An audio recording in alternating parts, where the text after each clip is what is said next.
Welcome to the latest episode of the Blazing Musket podcast. We are joined this week by Jackie Contreras. Jackie joined us all the way back in February. She is the lead writer for the Blazing Musket covering the Boston Legacy, whose arrival in the NWSL is inching closer and closer. And almost untrackable amount of things has happened since last time Jackie was on, all the way back in February. So we're going to run through all of the many developments and still developing developments around the Boston Legacy going on this summer. Don't really even know where to start, but Jackie, first of all, thanks for coming on the show a second time around. And what of all the things that have happened, what one kind of stands out to you as the biggest one? Is it the hiring the first coach, first player, the rebrand, the move? Like, there's a million things here, but which one has kind of maybe jumped out the most? Well, thanks for having me back. There has been a lot of things happening since the last time. I think it was like 6 months ago. But yeah, I think the biggest thing that stood out to me the most would be not playing at White Stadium the inaugural season. They announced earlier in the year that they would be playing at Gillette instead. So that's obviously huge change for the fans, especially people maybe not as close to there. I'm not sure how the Rebs try to get like their fans in, but I think the team is thinking of ways to try to make it easier for people to get to the stadium. Yeah, I mean, that's kind of the interesting thing is that White Stadium really seems to have a big focus on on public transportation. They're encouraging people to ride their bikes to the stadium, and using the T and buses and all that sort of stuff. But now now they've kind of got to go. Well, we still want to do all that, but in the meantime, now you've got to get it in a car. You've got to get on the highway, and you've got to drive all the way down to Foxborough. So what has developed with White Stadium that made them kind of get out in front and just say, hey, look, we'd love to be there in 2026, but it's just not realistic. I think there's a lot of components to it. One of them was the lawsuit, I think, which they had their trial in March, and the judge decided in favor of the renovation. So that the plaintiffs in that, which is the Emerald Necklace Conservancy, plus a couple of residents that live around the stadium, are filing an appeal. They just did that. It could take up to like a year and a couple months, I think, for something to be decided again. So I think that's definitely part of it. They obviously are done with demolition now. Mayor Wu said that construction should be starting in a couple weeks. So yeah, they've had a lot of delays, I think, in their timeline. So yeah. Yeah, I didn't even realize that the court stuff and the appeal was still a pending thing. That, I mean, like you said, it could be a year and change. So even potentially into 2026, they could still have some disruptions. Yeah, that's certainly pretty crazy. So in addition to the move to Gillette Stadium, certainly the Revs have had their troubles there. It seats 65,000. They tend to only draw, well, this year they're really only drawing 25,000 on a good night. So it'd be interesting to see what they can do down there to get people to get people to turn out. But the other thing is that the Blazing Musket reported last week, and you can catch us up on this if the club has confirmed any of this or not, that they're also looking at other potential venues in New England for a couple games. So can you just kind of get us up to speed on why do we think that rumor is out there, and has the club in the last week or so, has the club provided you with any kind of clarity on that? Yeah, so one of the Blazing Muskets reporters had sources tell them that the team reached out to the the Trinity Health Stadium in Hartford and the Centerville Bank Stadium in Rhode Island, possibly to play games there. We don't have a lot of details. The club has not confirmed anything. So, yeah, but if that's the case, I mean, the stadiums range in the capacity. So I was wondering if they asked like Boston schools again, if their fields were open, maybe. Again, we don't know why they're asking, but yeah. Yeah, I mean it's interesting that they're definitely trying to be a Boston-based team.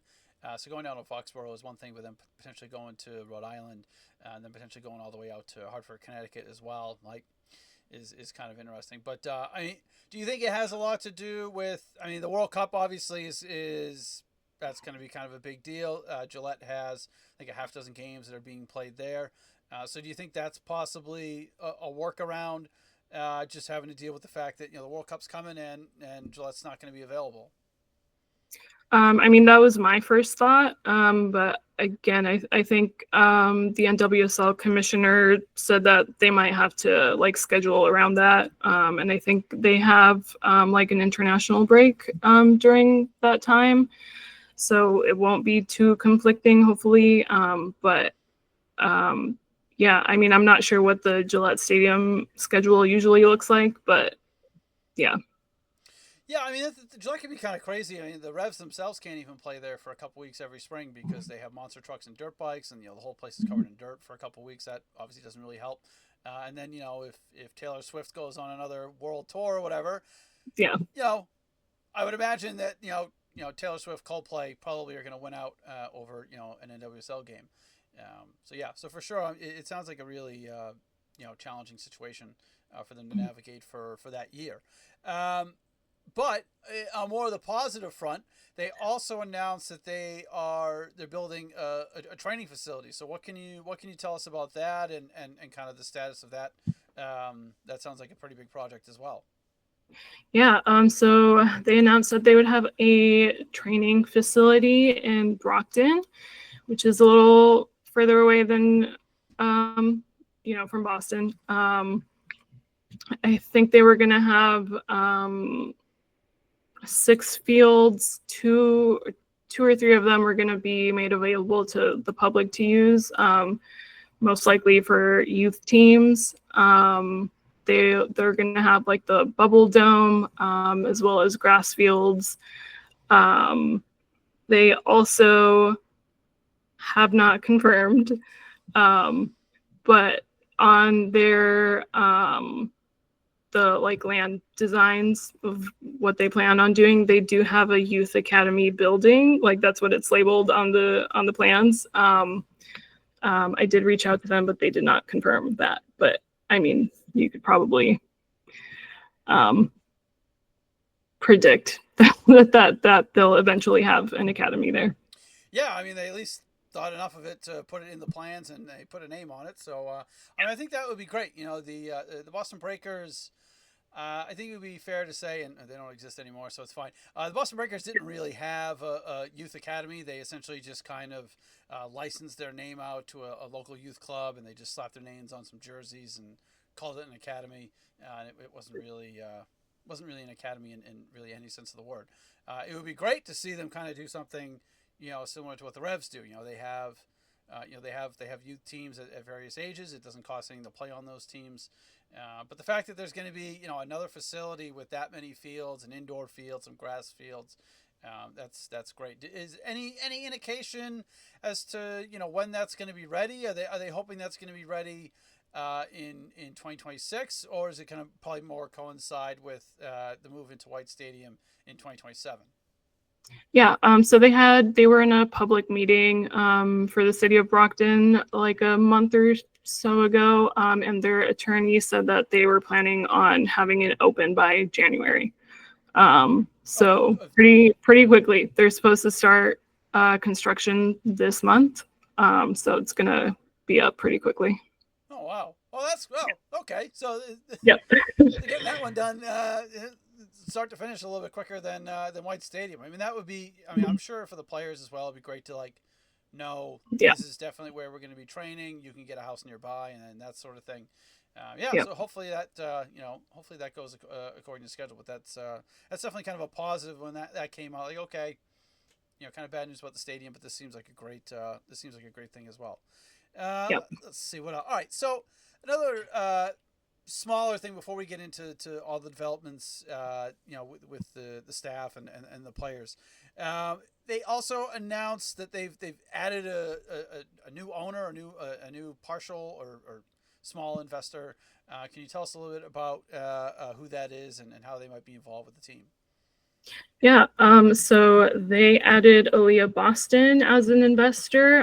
If you don't know who that is, she's a player in the WNBA for the Indiana Fever. She won an NCAA championship with the South Carolina Gamecocks in 2023, I believe. And she's been an all-star ever since she entered the league. She grew up playing basketball at Worcester Academy, so she has some local roots. But yeah, so she's the newest investor. She'll be joining Allie Raisman, Elizabeth Banks, and Brad Stevens as some of the investors. Oh, excellent. Yeah, and last name is Boston as well, so Yeah, that all it kind of ties in. fits. That kind of ties in nicely.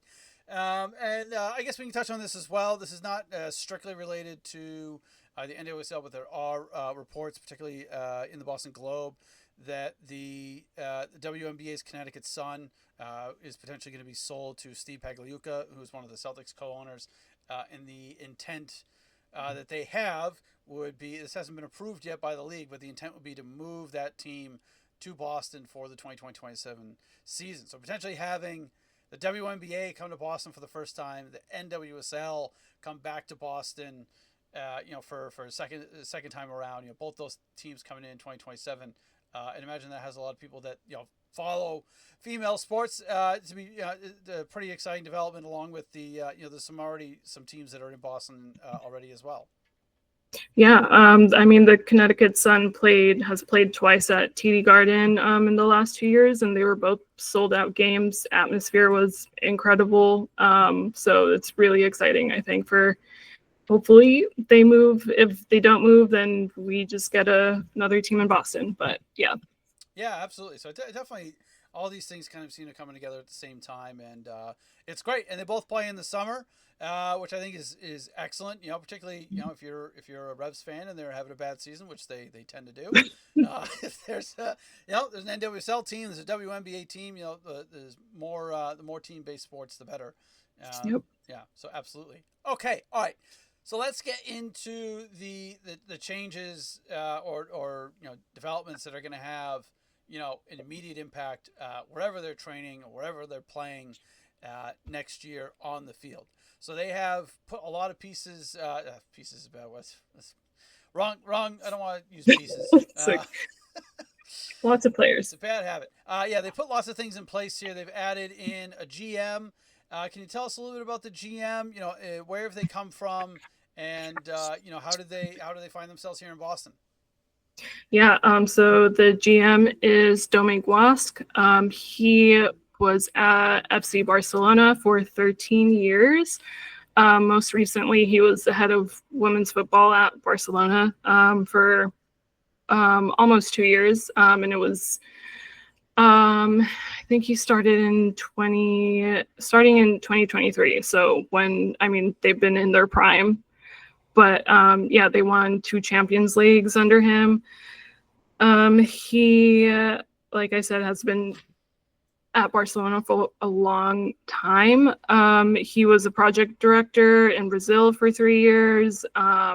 He's mostly worked with the Barcelona academies, especially in the Americas. He eventually was the head of America at the Barca academies.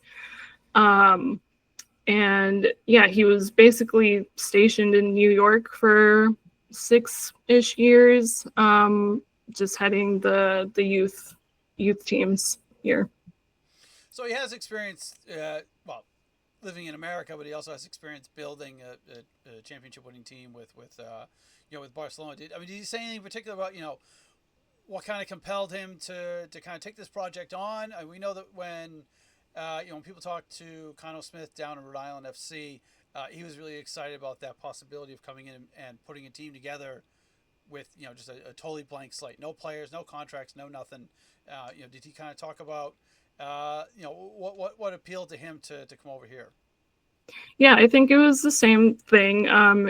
He was saying that he was just ready for a new challenge. And I think creating a team from scratch is a great challenge. But yeah, he just is ready to build an entirely new team. Yeah, absolutely. I mean, I think that's kind of it's a unique opportunity. However challenging or however it goes, it's definitely kind of a once in a lifetime kind of. I think that's what Kano said. It was just like, hey, I might never get this opportunity again, so Yeah. why not take it on? Okay, so they put him when thereabouts in the spring did he come on board and then what was the turnaround time for him to put a coach in place? So he started in January, and then the coach was announced I'm trying to remember. I think it was like 2 months ago. Um, I have the timeline somewhere. Yeah, so they announced it in June, so 6 months. When he first came on, he did say that his first priority was finding a head of recruitment, which is what he did 2 months later. That's the first part of his staff that he hired, and it was Edward Gallagher from Brighton in England.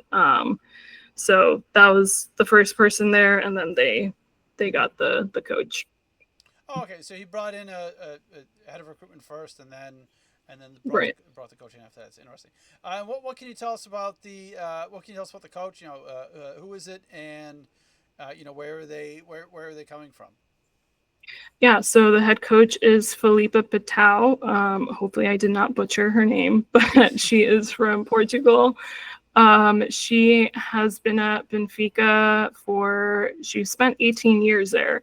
She started out as a youth coach in 2007 and just gradually went up the ranks. She did U15, U17, U19, their women's teams at Benfica. And then in 2020, she became the head coach of the Benfica women's team. So she had been there for 5 years. She had a record of 156 wins, 28 losses, and 15 draws Wow. in 5 years. Yeah, across all competitions. So I think that's a pretty good place to start for our head coach. Yeah. She led her team to, they won uh, their league title 5 years in a row. Like as soon as she got there, they were just a winning team. They also became the first Portuguese club in 2023 to make it through to the Champions League quarterfinals.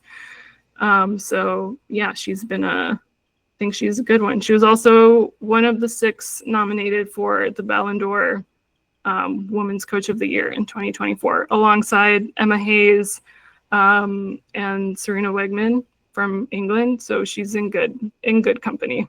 Yeah, absolutely. I mean, I think kind of the impressive thing too is that both the GM and the head coach they spent a long, long time at the clubs that they were at before, Yeah. which hopefully that translates into a good period of stability. Coming over here and getting things started with Boston Legacy. So the coach, kind of the same thing. So the GM had spent like you said, spent about 6 years in New York. So was familiar with America and thought highly enough of it to be willing to come back Yeah. and give another go around. What about the coach? Is the coach any experience with the so this is their first time coming over to America for any sort of professional work? Yeah, I think this is their first time abroad. They've been, at Benfica, like I said, for 18 years. So, yeah, she's 37, so she would have been like, I can't do math, but like 20 something. Yeah, but no, I don't think she has any experience abroad. Yeah. Well, yeah. I mean, 37 is 18. That doesn't leave much time to. Yeah, I've done anything as an adult anywhere, really. Yeah, yeah, yeah. That's definitely that's definitely interesting. But like you said, I mean, obviously a well-respected coach. The team has been top of the league 5 years in a row. They've gone. It's always nice to see two of the because I don't know. I don't know enough about the European soccer on the Mhm. women's side or really the men's side anymore at this point. But this isn't just they came into a team that was like when somebody goes to Celtic and they win 5 trophies in 2 years. It's like, well, everybody Mhm. wins 5 trophies in 2 years at Celtic, more or Yeah. less. So it's good to see that they took a team further into the Champions League than a Portuguese team had ever gone before. So Mhm. that yeah, like you said, I mean you can't be anything but excited for the coach. So Yeah. GM's in place, head of recruiting's in place, the head coach is in place. The players very quickly lost track of how many players they've signed. I was aware of the first one, but it seems like every time I turn around, there's another story on the Blazing Musket. Oh, okay. Oh, they went out and signed Yeah. another player. So uh, who was the first player that they signed? Obviously, will go down as the first player to ever join the Boston Legacy. Yeah. So July was a very busy month for signings. First player that they signed is Annie Carrick. Is she's a defensive midfielder from California. She played at Santa Clara University for 2 seasons, and then she went pro.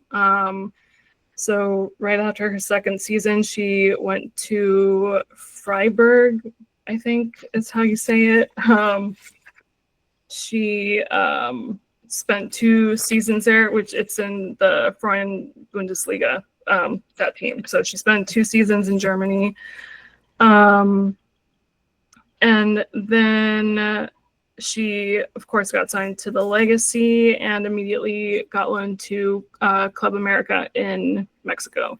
So they just started their season. They just played their fourth game yesterday.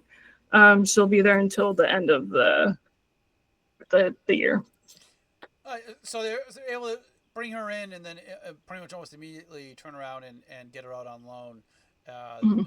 somewhere else. I Yep. think that's kind of a theme with all the players that they're not just going to have them sit around for the next next 6 months. six months. Yeah. Sure. Now, does she have any national team experience, maybe with the underage age groups or for the full national team itself? She has some. She did represent the U.S. in U15, U17, U20, U23. I'm not sure how much playing time she had. She was a replacement player for in the 2022 U20 World Cup roster, but she didn't get any minutes that tournament. Okay, but she's at least So been she has been at youth camps. Yeah. involved in the setup. Yeah, sure. I mean, it's kind of a tough team to crack into. So Yeah. yeah, for sure. Okay, so they brought her in. She's the first signing. Now she's immediately gone on loan down to Mexico for the rest of the season down there. And then who's come in after that and of the players that they've brought in so far, which one do you think is kind of the biggest impact, or could have the biggest impact when they start playing next year? Yeah, so they have 5 players as of right now. It's kind of hard to say who's gonna have the most impact because 4 out of 5 are very young and almost like right out of college. Um, their second player that they signed was Isada Traore, and hope again, bad with names, but hopefully I said that right. And they signed her through 2028. She's 27, so has the most experience, I would say. She's from Mali, so she'll be the first Malian playing in the NWSL. She played domestically, and then she played in Turkey for one season, I think. She played at Besiktas for half a season, and they won the championship title. She had 8 goals in 9 appearances. So, yeah, and then she went to the French league where she's been since 2019. Most recently, she was at Fleury, and that's also where she will be on loan through the end of the year. Okay, so And she's gonna, sorry, yeah. one more thing. She also just played in the women's the Africa Cup of Nations. And she scored 2 goals in 4 games, and it was during the entire tournament. The team scored 3 games, and she got 2 of them. So, yeah, I think she'll be a good one for us. Yeah, absolutely. And so you said that is she the oldest player that they've signed so far? 27 is the Yeah, oldest she's one. Yeah. 27. The other ones I think range from like 21 to 23, I think. But yeah. Yeah. Do you think that's, I don't know if if the team has talked about it all, but is that intentional on their part that they're kind of trying to skew towards a younger team that's hopefully going to kind of grow over the next couple of years versus kind of trying to bring like a veteran team in straight away? Yeah, the GM definitely touched on that when he first got here. I mean, basically the team said that they were expecting us to just sign younger players and just, players that they can develop. Especially being an expansion team, I feel like that's just to be expected. But yeah, definitely focusing on players that they can like still develop their skills.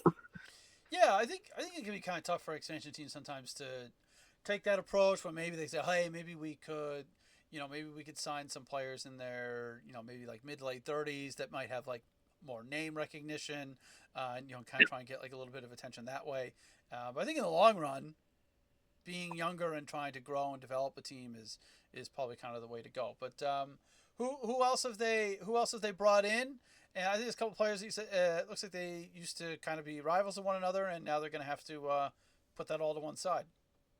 Yeah, so they signed 2 defenders, Emerson Elgin and Laurel Ansbrow. They played each other in the 2024 NCAA National Championship. Elgin was with UNC, and Ansbrow was with Wake Forest University. UNC won that game, but both of those players played the entire game. They so yeah, have definitely had so they have played each other, and they've been on the same team but not at the same time. So both of those players were with the NC Courage U23. So they played some years there.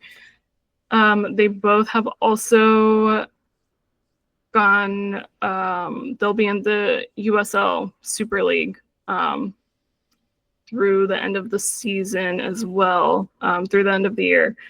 But yeah, Elgin was signed with Gotham for a few months. She was an injury replacement player. She didn't get any minutes with them, but I mean, she did train with them and the Courage during preseason. And she'll be on loan to Tampa Bay Sun.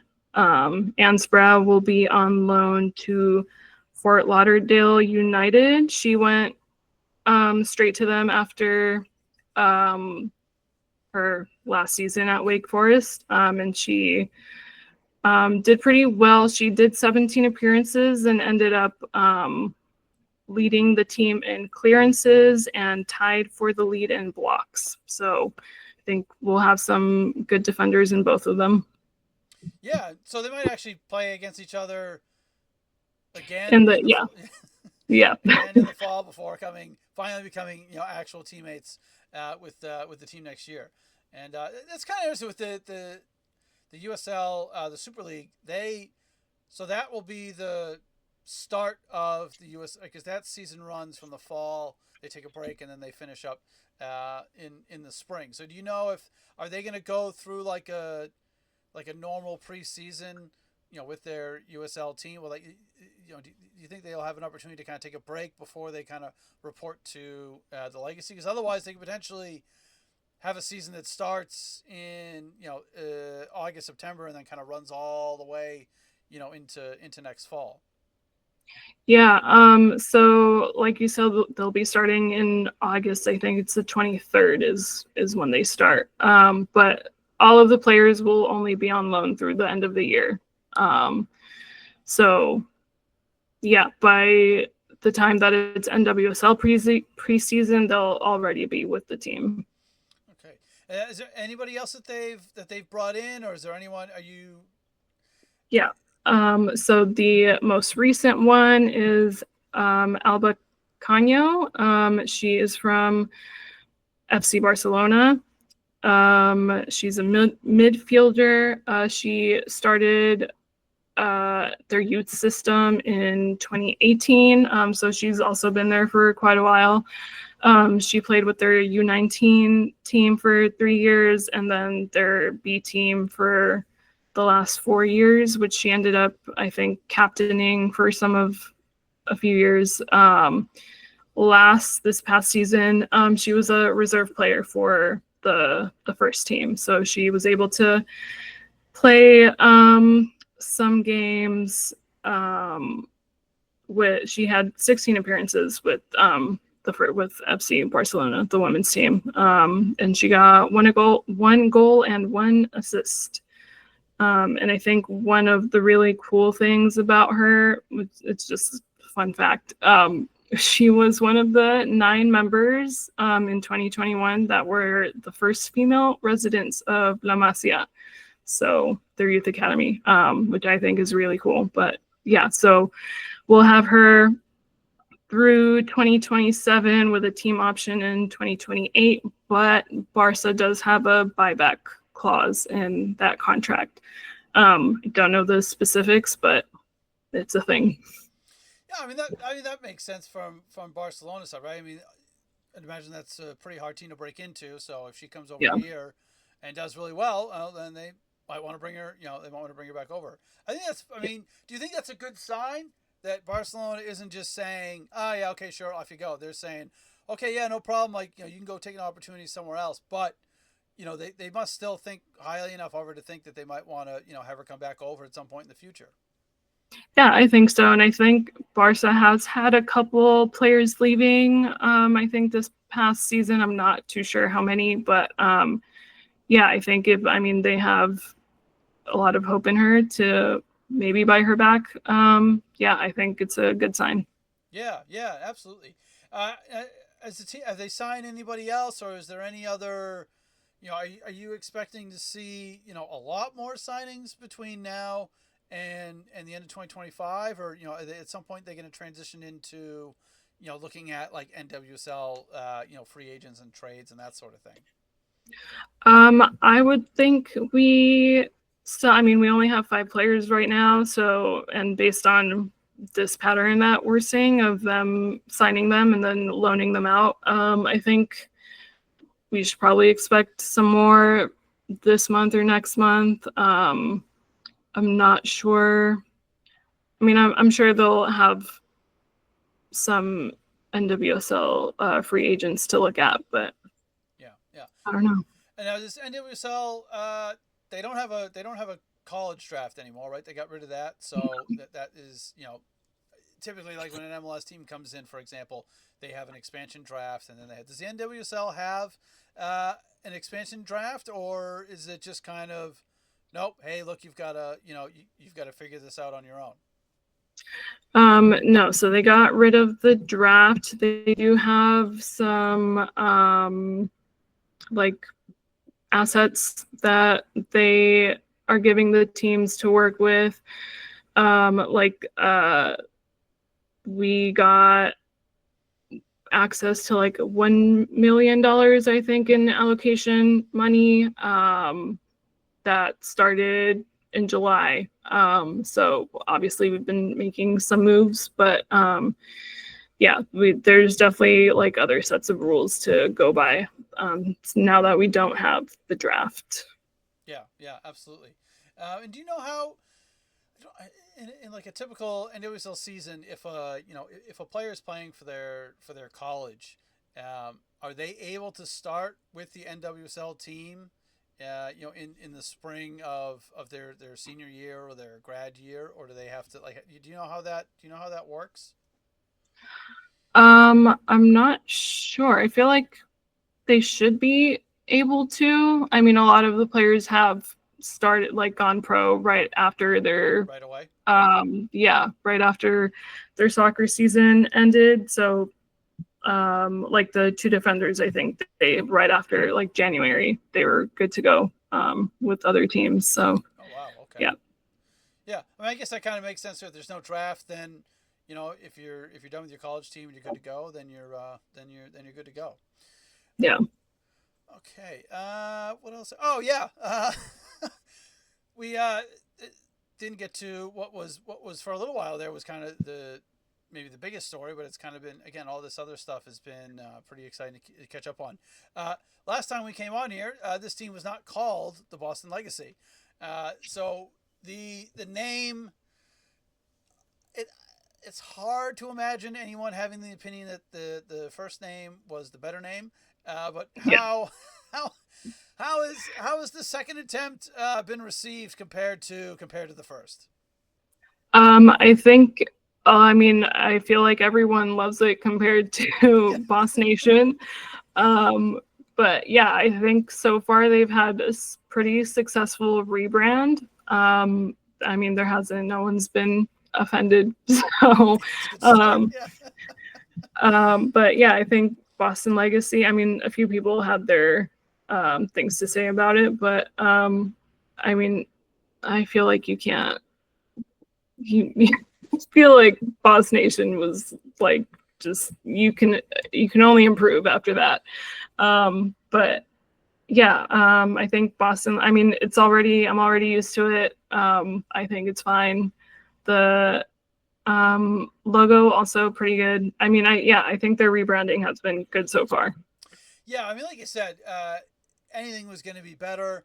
It's already Boston Legacy. It's like it's already like, okay. That's easy enough. Like like Yeah. it's not like oh, it's like I remember when when Boston Nation first came out. It's like we were actually really going to have to like Sam was like we have to put this on the website. Like that's what Yeah. that's what they're called. We don't have a choice. So yeah, this is definitely a big step in the right direction. And the logo, they have a new logo as well. It's like a swan thing. Mhm. Can you tell us a little bit about the logo? Yeah, so they have the swan, supposed to pay homage to the swan boats in the public garden, and also just swans that you see in the Charles and the Mystic. So it's supposed to, yeah, pay homage to that. They said it represents loyalty and grit. Um, and the um, crest itself, so on the wing, the swan's wing, is supposed to be reminiscent of the Zakin Bridge, which was basically their like their temporary crest up until the swan won. Um, so the slanted feathers, I guess, are supposed to be like the bridge cables, and also the 8 feathers is supposed to represent each team that established the league in 2013, which I think is a good touch. Oh, that's not. Yeah, it's amazing how they come up with something really well done. Mhm. Having having just previously come up with something Yeah. not as well done. Yeah, absolutely. Um, so I mean, at this point, I guess the only other thing is do we have any indication of I imagine there's still a lot to hammer out exactly with with playing in Gillette or wherever else they might play, but any indication from the team about when when tickets might go on sale, whether they're season tickets or like a reservation for a season ticket, or obviously, single game sales are probably still 6 or 7 months away. But any kind of ideas as to how people that are really excited are going to be able to say, okay, just tell me where to put the deposit down. Yeah, so you should be able to get season tickets on their website. Like you said, single game tickets are not available yet, but I think the lowest deposit is like $26. So yeah, I think they have also said before that they want to make sure like their tickets are affordable. And I feel like they're going to try to do more, especially now that they're playing at Gillette, to try to get people to come in. So yeah, you can already buy your season ticket or put in your deposit for season tickets on their website. Oh, okay, great. Yeah, I had no idea. Have they?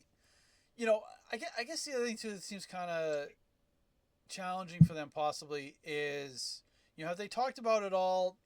Okay, if we get fans to come out to Gillette, you know, how are we now going to get those fans that have a good experience in Foxborough to come and join us in 2027 when they move into White Stadium? Have they kind of talked out loud about trying to convert basically Foxborough area fans into coming up into White Stadium? Yeah, they haven't confirmed any specifics, but they are definitely thinking about it. They are very aware that they need to get people in those seats, and they know it's going to be hard, especially um, because the stadium is so far away from where they're supposed to play. But yeah, they're definitely working on making sure that the fan experience is still a good one, and also like involving the community.